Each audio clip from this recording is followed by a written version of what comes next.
প্রিয় দর্শক, আসসালামু আলাইকুম। দর্শক, রাজশাহী বিশ্ববিদ্যালয়ে প্রভাষক নিয়োগে জামায়াতের সাবেক এক এমপির সুপারিশপত্র সোশ্যাল মিডিয়াতে ব্যাপক আকারে ভাইরাল। রাজশাহী বিশ্ববিদ্যালয়ের প্রভাষক পদে রেফারেন্স সম্বলিত এক প্রার্থীর প্রবেশপত্র সামাজিক যোগাযোগ মাধ্যমে ফেসবুকে ছড়িয়ে পড়েছে। বিশ্ববিদ্যালয়ের এক উপাচার্যের নিজস্ব ফেসবুক অ্যাকাউন্টে প্রবেশপত্রটি ছড়িয়ে পড়ে। এতে জামায়াতে ইসলামীর সাবেক এক সংসদ সদস্যের রেফারেন্স রয়েছে। শনিবার রাত উপাচার্যের শিক্ষা অধ্যাপক ফরিদউদ্দিন খানের ফেসবুক অ্যাকাউন্ট থেকে স্টোরির মাধ্যমে প্রবেশপত্রটি ছড়িয়ে পড়ে।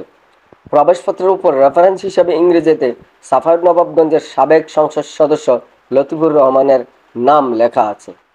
তবে প্রবেশপত্রটি ভুলবশত স্টোরিতে এসে গেছে বলে সামাজিক যোগাযোগ মাধ্যমে দুঃখ প্রকাশ করেন উপাচার্য অধ্যাপক ফরিদউদ্দিন খান।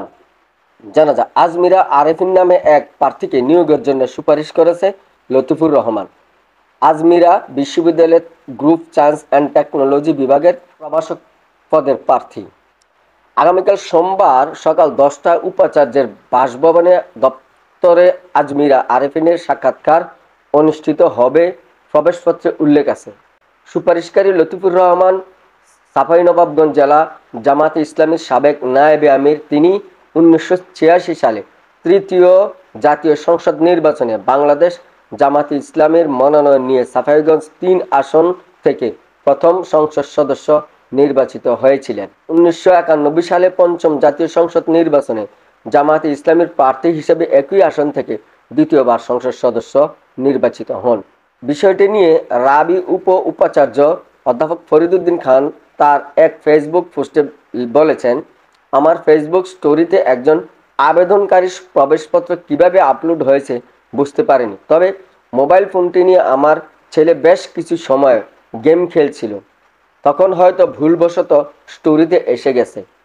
উল্লেখ্য, প্রতিদিন কোনো না কোনো আবেদনকারী বা তাদের পক্ষে বিভিন্ন সূত্রে সাক্ষাৎ করতে এসে সিবি প্রবেশপত্র দিয়ে যান।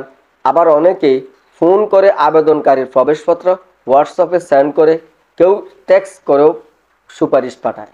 প্রিয় দর্শক, এ পর্যন্ত সকলে ভালো থাকেন, সুস্থ থাকেন। আল্লাহ হাফেজ।